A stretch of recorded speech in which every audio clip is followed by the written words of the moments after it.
Welcome to Season 2 of Everybody Speaks Music. I'm your host, Kris Schulz, and for our very first follow-up Friday episode, I'd like to explain the trajectory of this season. We're going to be trying to fit in all of the components that you'll need to create your own music by composing it or by improvising it, and also the elements you'll need to learn other people's music better and how to interact with other musicians.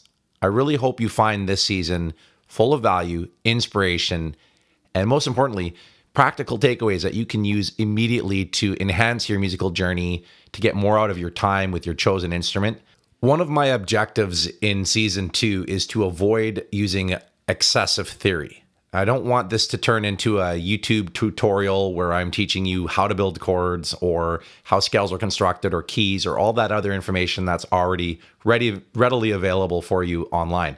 We're going to try to keep it practical, and I'm gearing this towards people that don't really understand how music works and are much more curious about how to get started. Now, if you're an experienced player, you'll probably find a few useful tips along the way, but for the most part, this is for the beginners out there, and hopefully you have a great journey, and by the end of this season, you'll have composed your first song, done your first improvisation, and played with your first friend or family member as another sort of extension of your musicality to share it with others. Now, Season 1 was primarily focused on mindset. I know that's a buzzword these days, but it is important that you understand why it is you're doing what you're doing. So if you're looking for the inspiration needed to want to be a musician or to further your craft or to get out of a rut, I think you'll find some useful tips in Season 1. But in Season 2, as I mentioned, we're going to be talking about practical takeaways, things that you can actually use in your day-to-day playing and how to go about practicing them and executing the ideas and the creativity that is inside your imagination or your head. I'll start off by listing all of the areas that we're going to cover in Season 2. We're going to start off with chords or harmony, which are your basic building blocks of almost every type of song. Our second episode will focus on rhythm, the ever-important ingredient that makes everything sound good or bad, depending on how you look at it. In Episode 3, we'll look at melody and how the melody is derived from the chords you picked in Episode 1. And in Episode 4, we'll talk about lyrics and telling your story. And then in Episode 5, we'll talk about recording tips and how to get your ideas from your hands onto a recording that you can share with the rest of the world. From there, we'll be moving into a couple of episodes on improvisation, followed by some episodes on how to learn other people's music or emulate better. And finally, we'll wrap up with how to interact with other musicians in a live setting and what types of tools and equipment you'll need to sound better and be more in line with your values as a musician. Let's get started. I'll start off by explaining how I approach my compositions. Really, it starts with a lot of messing around and looking for something that's in line with my emotions or something that's going on in my life. Sometimes it could be inspired by a song I've heard, and I can't wait to get to my guitar or piano and try it out, and then it leads to something else. But essentially, I view music as having, outside of the rhythm, I think of the bass note and the melody note. So on a guitar, I might find my bass note first and then figure out what the melody note is, or the other way around. And then I go about exploring the internal notes of the chords and play with those to add the color or texture that I'm looking for. So one of my favorite ways to write a song is actually to start with the melody and to reverse engineer what chords are going to support that melody. I do find that method trickier for the most part. Usually, if you start with a chord progression, it's a little easier because the chords will tell you what melody will work best, and you can examine that in Episode 3. But to be fair, the way that I write music is mostly intuitive, and although I understand the theory of what it is I'm doing, I try not to apply it when I'm being creative. I do find that it gets in the way for me personally, but much like Victor Wooten's explanation of how theory is a spare tire in the trunk and the tools you need to fix your car when you have a breakdown, theory is something that you'll want to have access to as you move along your journey. It's really nice to know that you can analyze something if you're stuck or find a missing chord or melody, and theory can sometimes be the missing ingredient to allow you to do that. But you won't need any to get through this season. All right, so let's say that you're a beginner, you've had very little experience on an instrument, and we're going to be talking about chord progressions, which are generally applied to a guitar or a piano keyboard, which I have sitting in front of me. Now, most of us will learn a couple of very simple chords in the beginning, and that's all we need to become songwriters. On the piano, that might be as simple as finding a C major chord by combining 3 different keys on the piano keyboard. Now, those notes happen to be C, E, and G. And if you have a piano keyboard at your house or a piano, you can find a C by looking for the double black keys and then hitting the white key directly to the left of that, which should sound like this. Now, 2 white keys away from that is an E, and 2 white keys away from that is a G. And if you combine those, you get a C major chord. Now, if you move that structure to the right, you get the next chord in the key of C, which is D minor. And the next chord is E minor with the same shape moving to the right, followed by F major, followed by G major, A minor, and finally B diminished, which you're not going to use because it's a diminished chord and it's considered very dissonant, which we'll cover in a later episode. Such a tense chord. If you feel like using it, go ahead, but let's try to ignore that one. So that reduces our chords to 6. 1, 2, 3, 4, 5, and 6. Now, if you're a guitar player, the chords that you often learn first are what we call campfire or cowboy chords or strummy chords, and I'll list those in alphabetical order. A major or A minor. Now, there's no easy B chord. Usually you don't encounter a B until year 2, so let's skip the letter B and move to the next obvious chord, which is C, followed by D and D minor, E and E minor, F, and G, for a total of 9 common chord grips or shapes that almost every guitar player needs to learn in their first few years. With those 9 shapes, you can pretty much play every single song ever written by a singer-songwriter on the guitar. Now let's talk briefly about major and minor. If I play an A major chord, followed by an A minor chord, you might notice that the minor's got a sadness to it, and that's going to come into play when we start exploring how to create chord progressions and write our own music. The major chord is brighter sounding, happier, and the minor chord is darker and more sad. And if you can't hear the difference, don't worry about it. It will become more obvious each passing year. Let's talk about the 2 ways that you can produce a chord. You can hit all of the notes at the same time, or you can play the notes individually, which is called an arpeggio.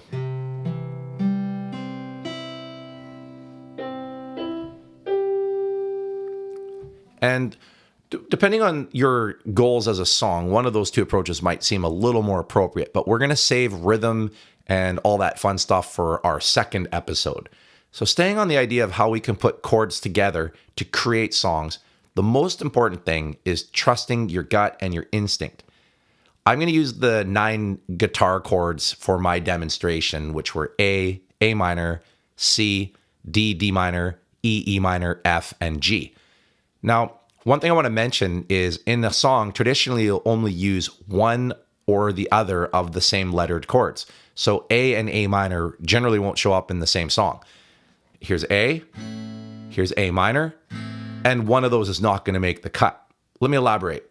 When you start writing your own music, you want to trust your instinct, how you're feeling, and how these sounds are registering or reacting to you. So the idea here is with each of the 9 chords, we're going to listen carefully and make a decision. Does that chord resonate with the way I'm feeling right now or the type of music that I want to create? So if I listen to the A major chord versus the A minor, I'm going to have to make a decision. Which one of these 2 chords is better suited to my current mood? And I'll be honest with you, it's been a bit of a tough week, so I'm going to go with A minor, which means A major is now removed from my chord pool. And I consider all the chords that we're looking at to be a pool of chords. Our goal here is to reduce it until we find the chord that best matches our current feeling or mood. For now, that's A minor. So that means out of the original 9 chords that I had on the guitar, I have now reduced it to 8.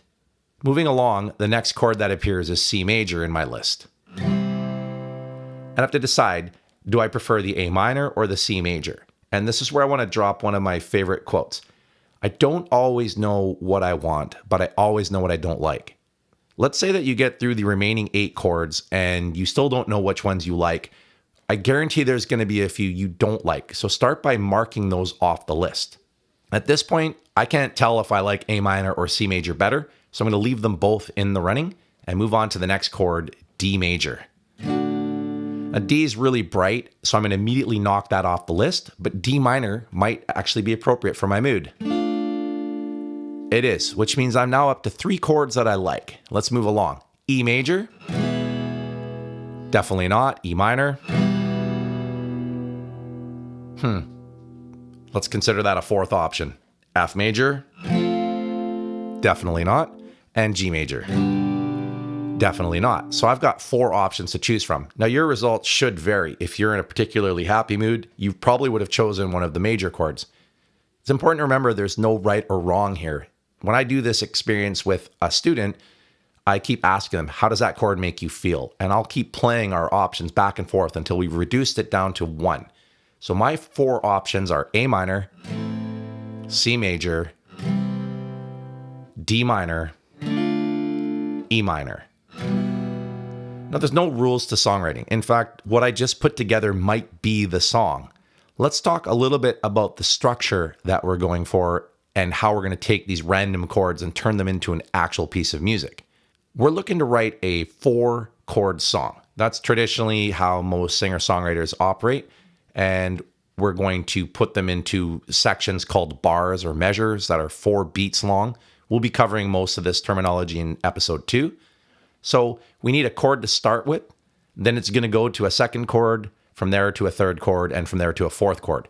And the way that we string those chords together is called a chord progression. And the progression should help us feel something or relate to our mood. The very first chord is the most important decision you can make because it sets the tone for the rest of the chords. In other words, if I start with a C major chord and then go to A minor, it's a totally different emotion than if I go from A minor to C. Let's have a listen to that. Here's C first. And I can tell by doing the chords in that order that the C, for me, it's just not registering. So I'm going to take it out of the running. That leaves me with 3 chords. Now there's a battle going on between A minor, E minor, and D minor. Now, if you don't know the names of your chords, doesn't matter. Just the shapes that you're learning from your lessons on piano or guitar, those are enough. Just as long as you can play a shape and you like the sound of it, you're ready to write a song. So here are my 3 chords in order that I listed them. A minor, D minor, and E minor. The way I'm putting them together is influencing how I feel about them. Sometimes to help, I will make a bunch of gibberish notes, maybe on a different instrument, and that helps clear out my hearing so I'm not attached to what I just heard. Now I'll try the D minor first. There's something about that chord that's pulling me in. I'm making a mental note. Here's E minor. I like the D minor better. And I know this is going to get me into a bit of trouble in the next part of this episode, but I think I'm going to go with D minor. And that's usually how it works for people when they first start writing a song. You trust your instinct. We've kind of ruled out all of the options based on the limited amount of chords we had in our pool to start with. So let's do a quick review. You start with a small amount of chords that you can play on an instrument, ideally a piano or a guitar, so you can hear how they all sound together. From that pool of chords, you are trying to figure out what is the first chord that is going to represent the emotion or the feeling that you currently have or the one that you want to have in the song you're about to write.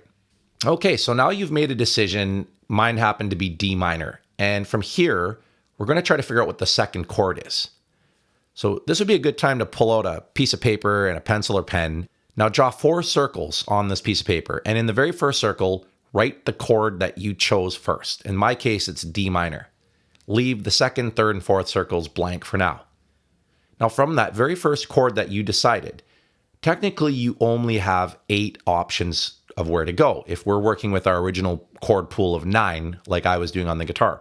If you're a piano player and we only had a chord pool of 6, then you only have 5 chords to choose from for your second chord. So this gets easier as we go along because that first chord is the hardest decision to make. But from there, it's much easier to tell what you want to go to next.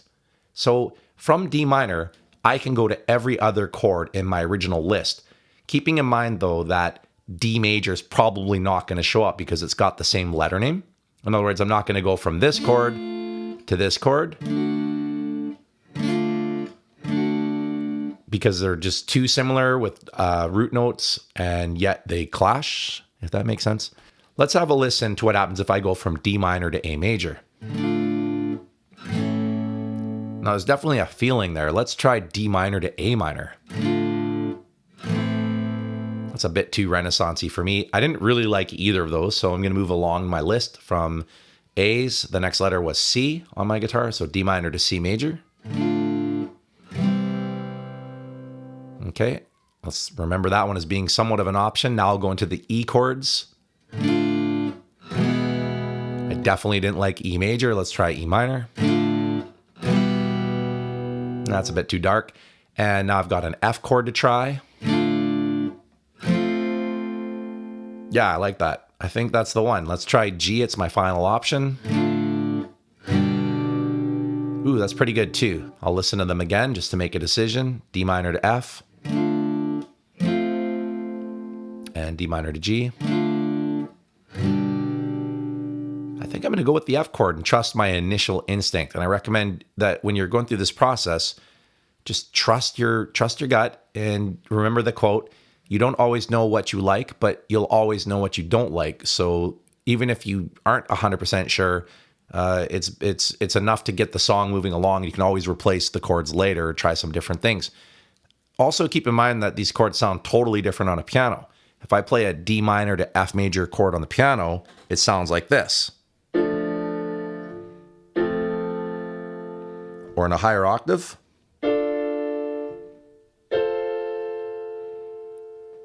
So the type of instrument or the type of voicing you use for your chords will have an impact on your decisions. All right, I've got my second chord, F major. Now for my third circle, I need to find my third chord. And here I've reduced my options greatly. So I've already used a D type chord and I've already used my F chord. That means my remaining options are one of the two A chords, one of the two E chords, a C chord, or a G chord. So in other words, 4 options. Let's hear all of those at play and rule out the ones we don't like. Here's D minor, F, A major. That's really shocking. So let's move on to an A minor and see if that works better. Hey, that's pretty good.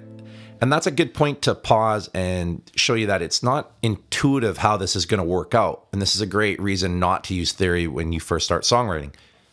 The A minor sounded really good, but the A major sounded horrible. So on paper, it might not be obvious, but our ear can tell that. Once again, D minor, F, A major. And D minor, F, A minor. I'm pretty sure I'm going to pick that, but let's try all of the other options just in case there's something better. Next up would be D minor, F, C major. That's pretty good too, but I definitely prefer the A minor. And now I'll try D minor, F, E, and I'll try both E's in a row. Here we go. Definitely not E major. Or E minor. So that was an easy decision to make. And next up, we have a G chord, our last option. Ooh, competition. That's a tough one. Is it going to be D minor, F, A minor? Or is it going to be D minor, F, G? Or could it be both? And this is another option you can consider. Some songs will flip the ending chord. So in other words, our first time we could go D minor, F, A minor.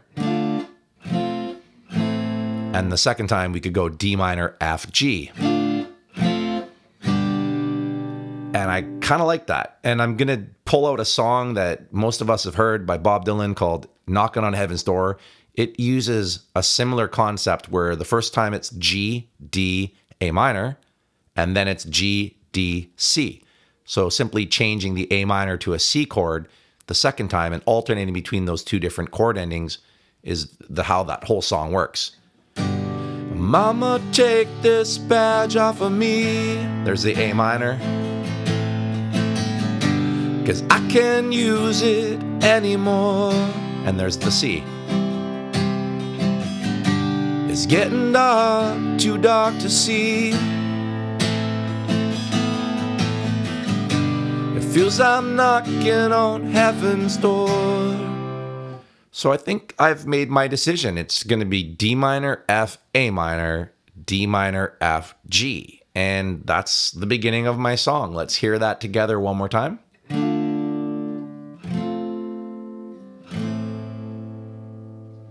And the next time.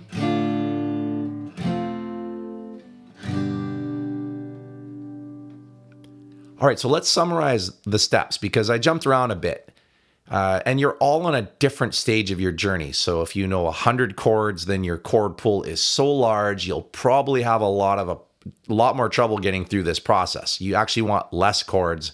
And by the way, if you already know 100 chords and you haven't written your first song, you've gone too far. Back up, think about less chords, and write your first song. So once you have your chord pool, which is unique to you and unique to the instrument you're practicing on, you're ready to start writing a song. On a piece of paper, draw 4 circles so you can keep track of your information. And somewhere else on that paper, write all of the chords, however many you know. And if you don't know the names of them, then give them nicknames, but call them something. Dragon chord, flower chord, it doesn't matter. Just give them a name so you can write it on your piece of paper. Okay, you can also video record yourself so that you don't have to write anything down. That's just fine too. So in that first circle, you have to choose the chord that best matches your current state of mind or the feeling or the emotion that you're going for as a songwriter.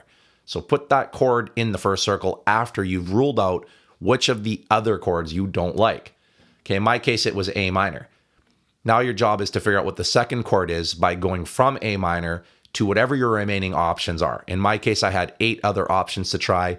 I ended up choosing, did I say A minor? Sorry, D minor. So it was D minor was my first chord. I'm so used to picking A minor for this demonstration, but it was actually D minor, and my second chord was F, and so on. You keep ruling out all of the chords until you end up with 4 different chords. Now, as it happened, I enjoyed the sound of D minor, F, A minor, and I didn't put a 4th chord there. So before I wrap this video up, let's say that I tried that option out, because some of you might wonder about why did I say 4 chords? And it's important to point out, like, there are no rules to this. So try not to be too hung up on my method. Find your own way through this. This is just a suggestion that I give people when they first get started, and it often works quite well.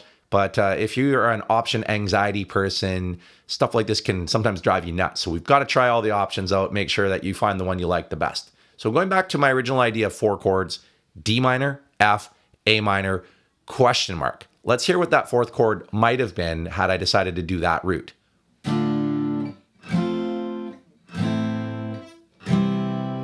It could definitely have been a C chord. Let me try the E chords. I don't think it's going to work, but just so you can hear that. E minor is okay. I think E major is going to obviously sound bad. I'll do it really fast so you can hear that. That's actually not too bad. I was wrong, so you never know. And let's try a G chord on the end. That's pretty good. Okay, so if you're keeping tabs, this means I have a lot of options to try out. My instinct is telling me to go D minor, F, A minor, D minor, F, G. But the thing that I just did actually sounded good. D minor, F, A minor, G. That might be a second part of my song, and that's often how you can come up with multiple sections in a song. So let's hear how that might sound if I had part 1, which was D minor, F, A minor, D minor, F, G, and then I might loop that 2 or 4 times or 8 times or 16 times. At some point, I'm going to try out my other section, which is going to be D minor, F, A minor, G. Let's hear those 2 options. So I'll do the first part twice, and then I'll go into the second part. Here we go. D minor, F, A minor, D minor, F, G. I'll do that whole thing again. D minor, F, A minor, and D minor, F, G. And here's my next section. D minor, F, A minor, and G. Do that part again. Okay, so I really like that. I've actually got 2 sections to my song now, and you don't need 2 sections. Like Bob Dylan didn't do that in Knocking on Heaven's Door, but we are going to go with a 2-section song. It's a very intuitive process. In this case, I just felt like that's where I want my song to go right now. But the real journey begins when we start adding rhythm. Let me back that up. The real journey has already started, but the exciting part of this is when we start adding rhythm and then melody. That's when it all comes together and you'll hear an actual song. So remember, this episode is really basic in terms of the sound you're hearing. It's just a guitar going into a vocal microphone, coming into a phone. So it's pretty bare bones. My hope is that by the end of this set of lessons, probably by about episode 5 or 6, 5, I guess, you're going to hear a complete song. And I'll keep trying to build on these ideas and show you how we add the rhythms and the melodies and different instruments to really bring the song to life, especially by the time we get to the recording process in episode 5. So once again, today's episode was all about chords and chord progressions. Next week, we're going to talk about rhythm. The week after that, we'll talk about melody. And the week after that, we'll talk about lyrics and adding your story to your song if you want. And then after that, we'll be recording. And that'll be our first pretty much half of the season. And then we'll touch on improvisation, learning other people's music, playing with others, and the tools and equipment you need to sound your best. Thanks so much for listening to this episode. And if I do decide to release this as my first YouTube video on the channel, thank you for watching it. Certainly added a number of challenges for me as it's supposed to be a podcast, but I do appreciate you taking the time to listen or watch wherever you may be doing that. And looking forward to catching you in the next episode. Thanks again. This has been episode 1 of Follow Up Fridays for Everybody Speaks Music. And don't forget, Everybody Speaks Music. everybody